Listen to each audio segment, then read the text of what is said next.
Bonjour à toutes et à tous. Aujourd'hui, nous allons vous présenter l'auteur Marie-Henri Peyle, plus connu sous le pseudonyme de Stendhal, ainsi que son œuvre Le Rouge et le Noir, publiée le 13 novembre 1830.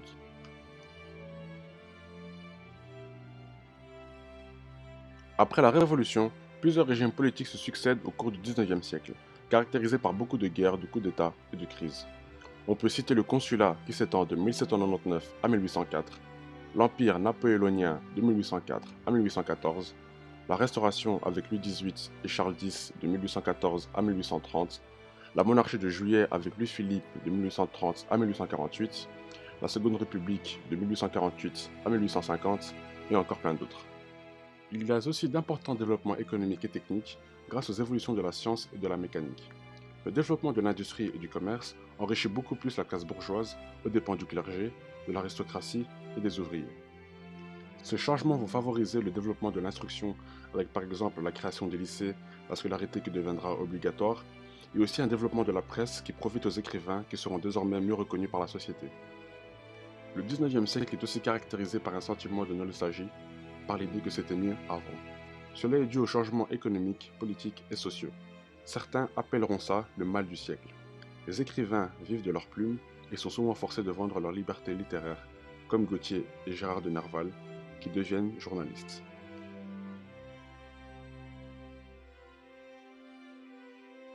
Le XVIIe siècle, c'est aussi la naissance de plusieurs grands mouvements, le romantisme, le réalisme, le naturalisme et le symbolisme. Le romantisme est un mouvement culturel qui apparaît au XVIIe siècle et se diffuse avec une célébrité importante en Europe. Ce mouvement existe dans la peinture, dans la sculpture, dans la littérature, dans la musique et s'étend jusqu'à la politique. Ce phénomène se caractérise par un combat entre l'irruption des sentiments face à la raison.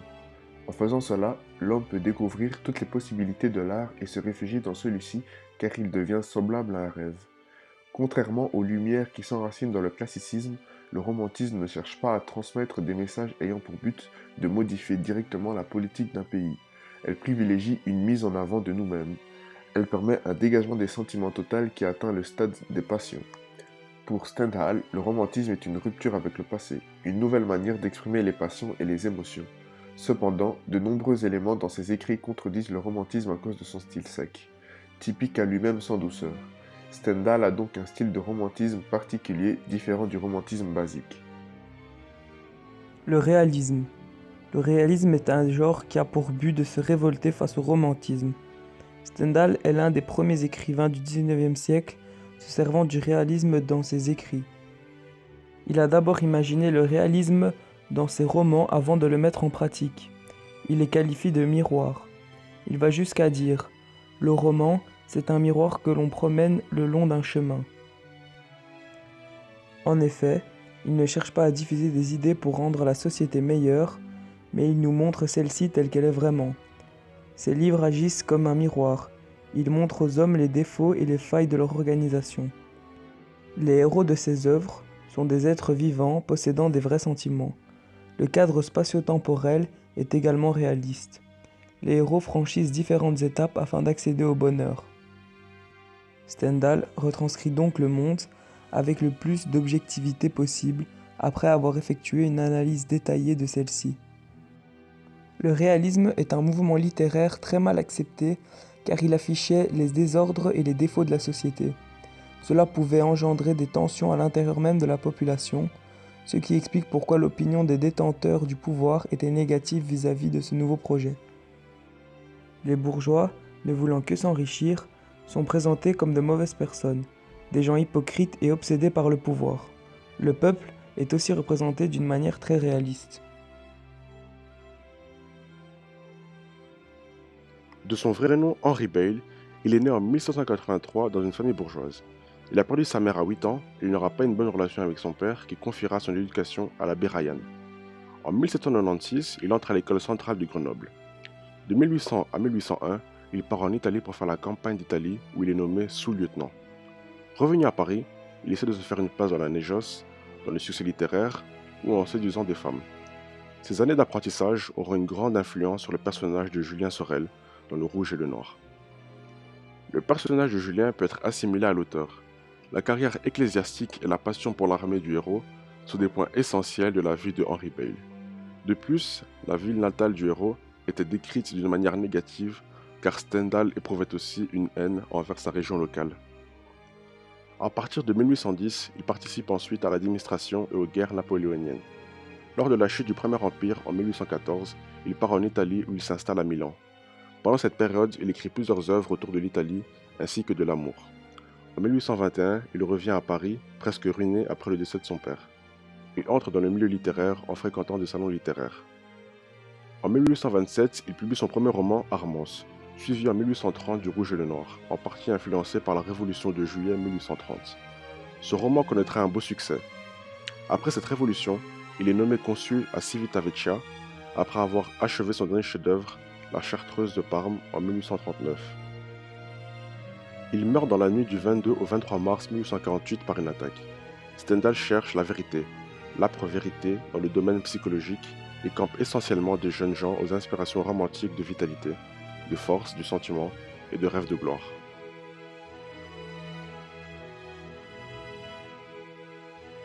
Le jeune héros Julien Sorel, descendant d'une famille de scieurs, ne fut jamais compris par ses proches.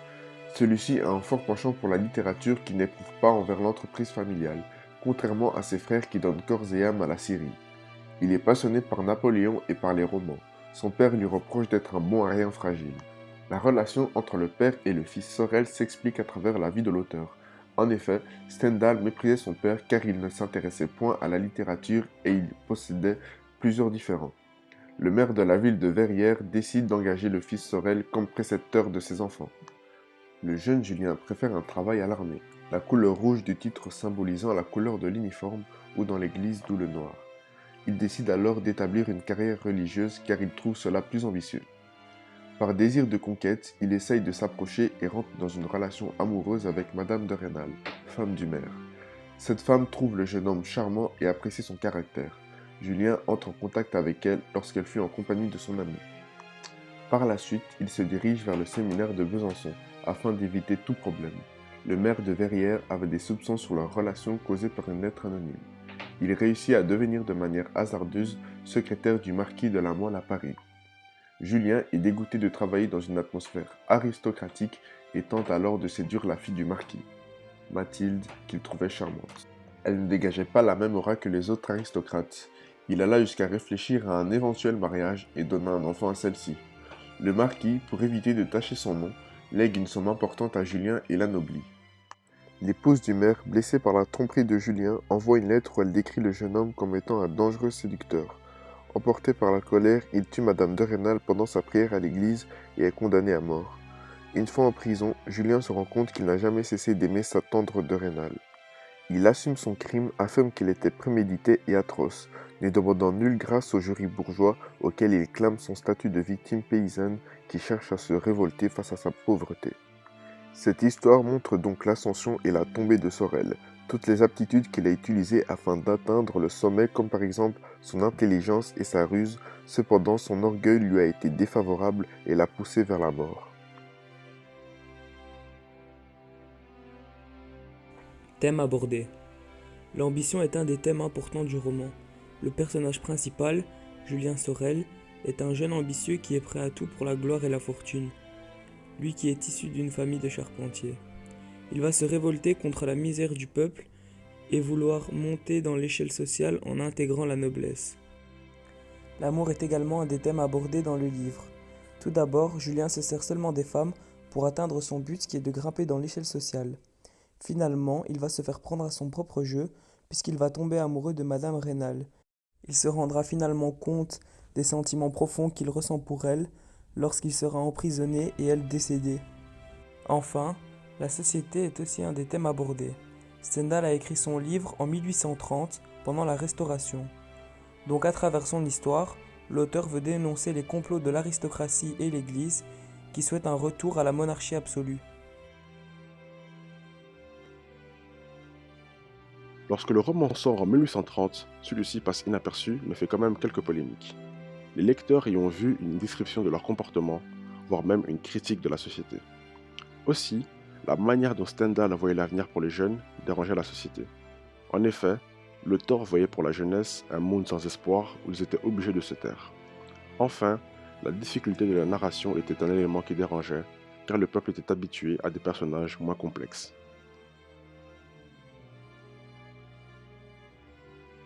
Julien Sorel cherche à tout prix un moyen de se faire une place dans la société. Cette situation persiste dans notre société puisque la richesse, la célébrité, la reconnaissance sociale sont des éléments que l'on peut associer à notre monde actuel. L'œuvre sera l'objet de plusieurs adaptations à travers les années. En 1954, un film franco-italien sortira. Quelques années plus tard, un téléfilm sera diffusé en 1998 et récemment, un opéra rock français a été joué à Paris en 2016. Durant la lecture du livre, nous nous sommes un peu ennuyés. Il y a beaucoup de descriptions et les scènes nous ont semblé très longues. De plus, l'histoire est monotone, il y a peu d'action et de rebondissements. Cependant, ceux qui aiment les romans classiques et l'histoire vont adorer.